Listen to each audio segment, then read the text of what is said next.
ने कहा था कि धरहु धीर होई है सुत, 4 पुत्र होंगे महाराज, धैर्य रखिए। राम जी आ गए, चक्रवर्ती जी सोचने लगे बड़का तो आ गई हो, बाकी के 3 को कहीं नहीं खेलो आवत,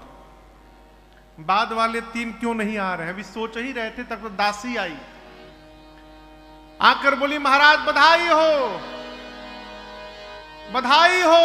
बधाई हो, बधाई हो महाराज, बधाई हो, बधाई हो। महाराज बोले किस बात के लिए, जल्दी बताओ। बोले ऐसे नहीं बताऊंगी, ऐसे ना बताएं हम। कैसे बतेबू?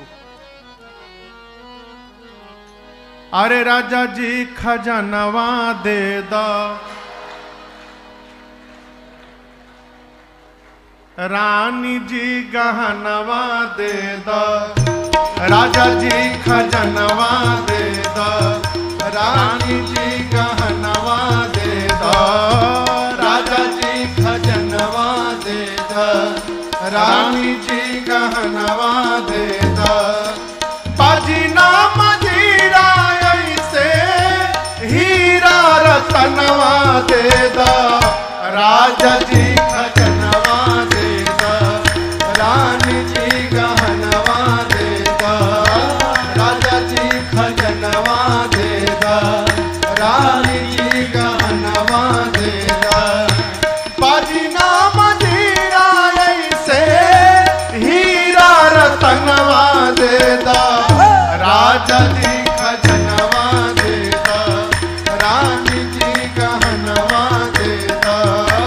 राजा जी खजानवा दे दो, रानी जी गहनवा दे दो। और क्या चाहिए? तहलका हंसुली काड़ा छाड़ा, बाजू बंद झुमका डाड़ा, हल्का हंसुली काड़ा छाड़ा, बाजू बंद झुमका डाड़ा, हल्का हंसुली काड़ा छाड़ा, बाजू बंद झुमका डाड़ा, हल्का हंसुली काड़ा छाड़ा, बाजू बंद झुमका डाड़ा, इहे और मनवा अपना करके रनवा दे दो, राजा जी खजानवा दे दो, रानी जी गहनवा दे दो, राजा जी खजानवा दे दो, रानी जी गहनवा दे दो, इहे यार मनवा अपना करके रनवा दे दो, राजा जी खजानवा दे दो, रानी जी गहनवा दे दो, राजा जी खजानवा दे दो, रानी जी गहनवा दे दो। और ही का चाहिए? पाँव के पैजनिया दे दो, कमर कर धनिया दे दो, पाँव के पैजनिया दे दो, कमर कर धनिया दे दो, पाँव के पैजनिया दे दो, कमर कर धनिया दे दो, पाँव के पैजनिया दे दो, कमर कर धनिया दे दो, इहे बापी चढ़वा अपनी करके कंगनवा दे दो, राजा जी खजानवा दे दो, रानी जी गहनवा दे दो,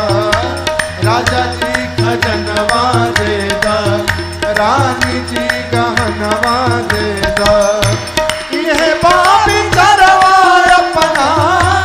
करके कंगनवा दे दो, राजा जी खजानवा दे दो,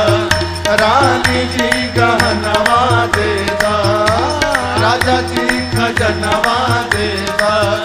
रानी जी गहनवा दे दो। एक दासी चुपचाप खड़ी थी। महाराज बोले तहरा का चाहिए? वो बोली हमारा तो कुछ ना चाहिए, इहे इच्छा मनवा माही, हमारा तो कुछ ना चाहिए, इहे इच्छा मनवा माही, हमारा तो कुछ ना चाहिए, इहे इच्छा मनवा माही, हमारा तो कुछ ना चाहे,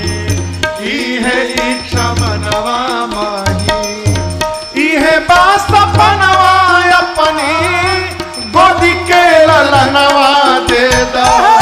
राजा जी खजनवा दे दा, रानी जी गहनवा दे दा, राजा जी खजनवा दे दा, रानी जी गहनवा दे दा,